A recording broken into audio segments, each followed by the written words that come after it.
ඔයත් දන්නවද ලලාට ධාතුන් වහන්සේ වැඩ සිටින්නේ ලංකාද්වීපයේ සේරුවිල මංගල මහා සෑයේ. තථාගතයන් වහන්සේගේ විශාලම ධාතුන් වහන්සේ.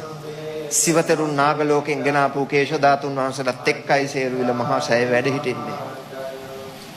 දකුණු වකු ධාතුන් වහන්සේ තූපාරාම දාගැබ් වහන්සේ තුල වැඩ සිටිනවා. යටිවම් දළදා වහන්සේ මහනුවර දළදා මාලිගාවේ වැඩ සිටිනවා. උඩුවම් දළදා වහන්සේ යටාල වෙහෙරේ තිස්ස මහාරාමයේ වැඩ සිටිනවා. සෙල්ලිපි දෙකක් තියෙන ඔප්පු කරන්න පුළුවන්. එක දළදා වහන්සේ නමක් දකුණු දළදා වහන්සේ තාවතිසා දිව්‍ය භවනේ අනිත් දකුණු දළදා වහන්සේ සෝමාවතී චෛත්‍යයේත් වැඩ සිටිනවා.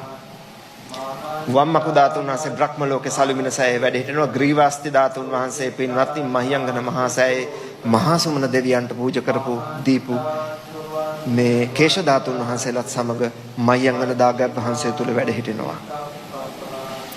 තථාගතයන් වහන්සේගේ දෙබම මැද වැඩ හිටපු ඌර්ණ රෝම ධාතුන් වහන්සේ දක්ෂිනාවර්ත වෂ්ටවංක මාණික්කය තුල තැන්පත් කරලා මිහින්තලා මහා සෑයේ තැන්පත් වෙලා තියෙනවා. නක ධාතුන් වහන්සේලා පින්වත්නි දීඝවාපි චෛත්‍යයේ තැන්පත් වෙලා තියෙනවා. කේශ ධාතුන් වහන්සේලා ගිරිහඬු සෑයේ තැන්පත් වෙලා තියෙනවා. මාවතගම මකුලා නරම්පල ඒ දාගැබ් වහන්සේ තුල තැන්පත් වෙලා තියෙනවා. මකුලාන දාගැබ් වහන්සේ තුල උතුම් ධර්මය. දන්නවනේ කුරුණෑගල මාවතගම තියෙනවා අරම්පොල කියලා ගමක්. ඒක මකුලාන කියලා චෛත්‍යයක් තියෙනවා. මේ චෛත්‍යයේ තැන්පත් වෙලා තියෙනවා. අම්බලන්තොට වලවේ ගඟ ළඟ තියෙනවා සෑයක් හදලා ගිරිහඬු සෑය. ඒ සෑයේ තැන්පත් වෙලා තියෙනවා.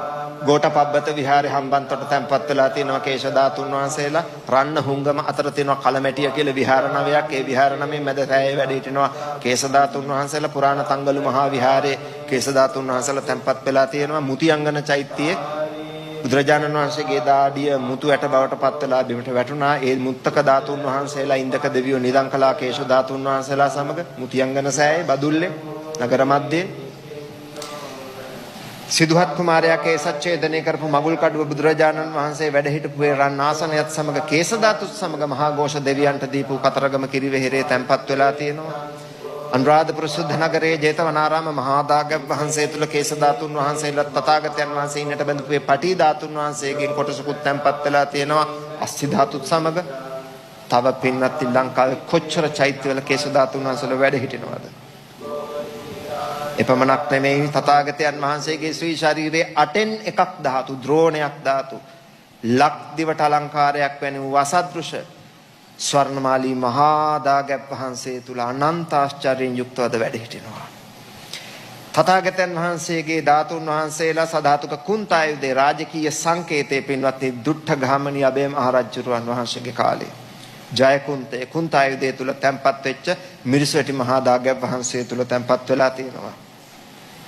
පින්වත්නි දේවානම්පියතිස්ස මහරජුරුවන් වහන්සේ යොදුනෙන් යොදුන දාගැබ් වහන්සේලා සර්වක ධාතු නිදන් කළා හැදුවා. දාගැබ් වහන්සේලා. එපමණක් නෙමෙයි තථාගතයන් වහන්සේගේ පාත්‍ර ධාතුන් වහන්සේ සතරවරම් දෙවියෝ පූජා කරපුවේ ශිලා පාත්‍ර 4 එකක් වෙලා උන්වහන්සේ අවුරුදු 45ක් තිස්සේ දාන වැළඳුවේ පාත්‍රේ කොහෙද අද වැඩ හිටින්නේ ලංකාවේ. ඔය යට්ටෝගොඩ නුවර යනකොට හන්දියක් තියෙනවා වමට හැරිලා යන්න පුළුවන් බෙලිගල චෛත්‍යය තැන්පත් වෙලා තියෙනවා. තඹසන්නසේ කොටලා තියෙනවා. 6 වෙනි පෙරකුම්බ රජතුමායි කාලේ. කවුරුවත් සලකන්නේ නැහැ. බුදුරජාණන් වහන්සේගේ චීවරයක් නිදන් කරලා තියෙන ලෝකේ එකම රට ලංකාව. සිවුරු දාගැබ කැලණියේ. මණික් පුටු දෙකක් ලංකාවේ වැඩ හිටිනවා. නාගදීපේ සහ කැලණියේ. පින්වත්නි මේ වගේ පින්වන්ත රටක් තුන් ලෝකේ කොහෙද තියෙන්නේ?